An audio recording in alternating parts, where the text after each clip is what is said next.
So I was going to do a Kingdom Optimus Prime review today in an effort to gain some kind of godforsaken content on this channel because internet in hee-haw nowhere here is apparently literally impossible to get. But I wanted to make a collab with Firebite27 and unfortunately we had to delay this collab because if either one of us ends up rushing our final segments, we'll ruin the final product. That and I can literally feel the death glares the algorithm's giving me for not having uploaded in over a month. But anyways, I figured what better way of building up to review number 200 than reviewing the absolute Pimp Daddy Mango 3000 with turbo handling, that is the LGEX God Ginrai box set.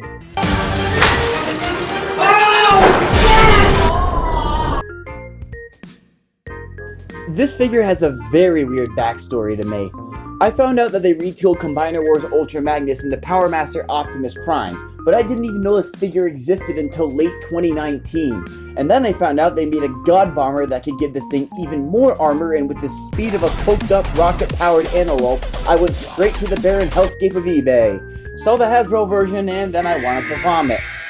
But Takara was right around the corner with its mustache-twirling, cartoonishly evil superior line of products that I sent into paying the low price of $263.67 for. Yeah, did I mention Japanese imports suck? I legit paid $80 for the LG version of Titan's Return Perceptor because, believe it or not, that was the cheaper option on the market in comparison to Hasbro. But getting this box set was an absolute dream because look at this magnificent sign of macho stupidity. This thing's more of a mix of tank, train, truck, and unhinged range of aggression that you can only fantasize of Adam Driver giving to you. I want you to crush me, you monolithic sexy beast. I love this stupid disaster of a thing so much.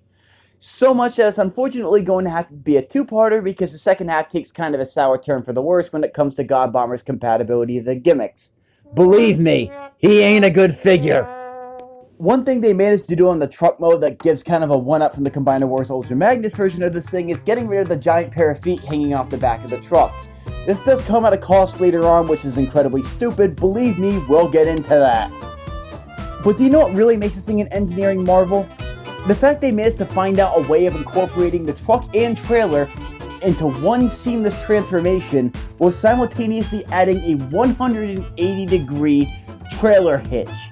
Do you have any idea how ridiculous it is to have a vehicle mode with that level of functionality while simultaneously making it a seamless one-piece robot mode transformation with no parts forming? That is simply ridiculous that the designers had the foresight and creativity to think of a way of being able to pull that absolute black magic off. This truck mode comes with the Titan Master version of Hiatus, which is included with the set, but instead of becoming the engine of this figure, he becomes the head of the robot mode. This thing has a simply ridiculous amount of paint on it for a Titan Master, and the amount of 80s cheese mode charisma emanating off this guy's body is absolutely blinding. From his red and white tracksuit-like paint over his body, to the basic bitch khaki pants he's wearing, and the all-spark blue visor, this thing is incredibly detailed enough in the paint department, and we haven't even gotten into the frickin' sculpting yet, ladies and gentlemen. Jesus Christ. How can they make something this small with this level of detail? Takara was absolutely superior in their handling of this line, and they should be the people who are in charge of all the manufacturing, paint, and engineering from this point on, period. Hasbro should just dissolve into the nothingness that it's inevitably going to become. This truck's mode absurdity and showing off how robots in disguise should be a thing of the past is executed with the level of awesome that every 10-year-old in the country would absolutely flip for. The trailer functionality is unfortunately what had to be sacrificed in the process. As to where the Combiner Wars Ultra Magnus could yeet around 4 Legends class cars on his totally free carrier deck, this thing's been demoted to holding cargo and compromising itself for base mode. Yeah, this base mode definitely sucks, but seeing how it's kind of an essential play function of the set, I'll show a transformation of it and we'll just go right to truck to robot later on.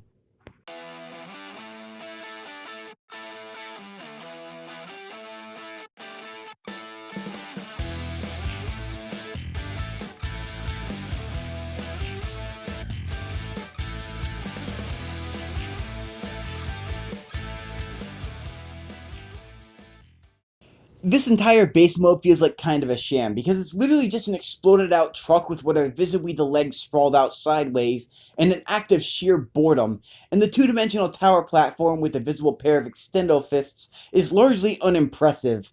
This thing does have a little chair thing for the Titan Master that translates over from the gimmick, but there are a few issues getting Haikyuu fully tabbed in. The little nub on the tab where the back of his legs go likes to rotate on the internal hinge it's attached to that assists with its head articulation in the robot mode. Accompany this with the issue of the tab being too big or the slot being too small, and Houston, we have a quality control issue. The ramps are way too steep to even attempt faking a Legends class figure driving itself up there, but surprisingly enough, Titan Masters can do a pretty good job of helping to pull off the look. However, its lack of functionality to the Earthrise gimmick because of an incompatible locking system is really disappointing.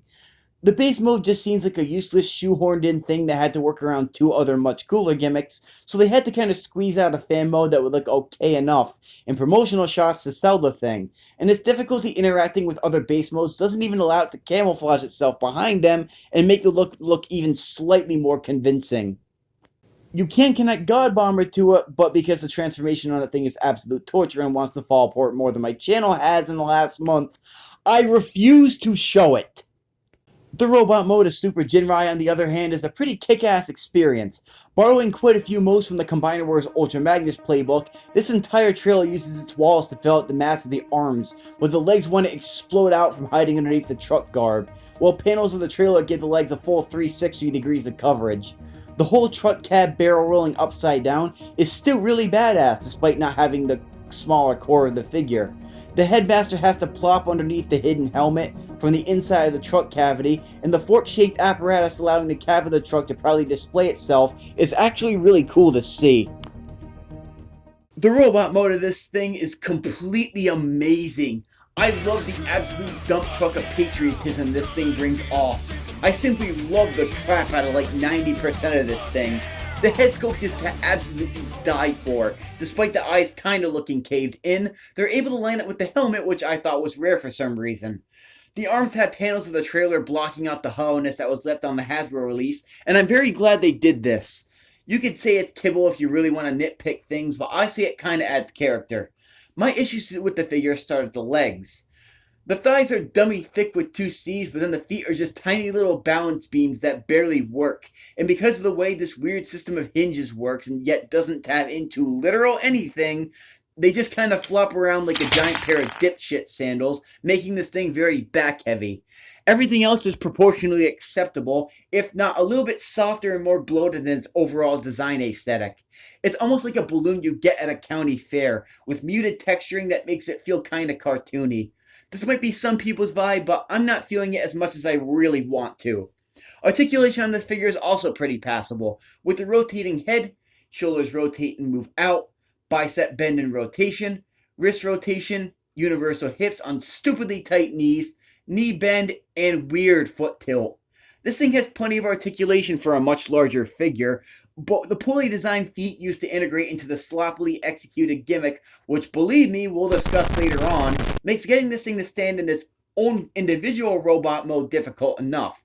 But then you have to get into his really big boy mode, and that can be extremely irritating when it comes to the posability. The D10s and the ratchet joints are few and far between, which leaves the posing options very limited for when it gets all chonktastic. This thing seems more for display purposes than play purposes, and it kinda stinks on a figure with this aesthetic. All I want to do is listen to that early shitty 2001 commercial rap and geek this thing around on my living room floor while I play with my action figures on my own as a 24-year-old extremely lonely dipshit posing as YouTube star. Please help me. God Ginrai is one of my favorite, technically not Optimus, but yeah, it's Optimus designs I've ever gotten. I love the figure immensely, and it gives me a primitive and idiotic sense of childhood wonder that I crave as an adult. I haven't gotten into the ugly stuff of this set yet, but the figure on its own merit is actually pretty sweet. However, the sketchy and highly annoying letdown parts are yet to come. God Bomber really drags down how cool this set is because of some serious issues, but in this present moment, LGEX Super Ginrai is a pretty damn solid start. While the issues of engineering choices might be more egregious because it isn't literally perfect in every sense of the term, that does not make this a bad figure. This thing will remain an enjoyed part of my collection for years to come, and I will not ever say otherwise. I cannot give a ranking yet because this review is for the entire set, so I'll see you in my next review where I experience the tangential definition of existential dread and instant buying regret. God help us all!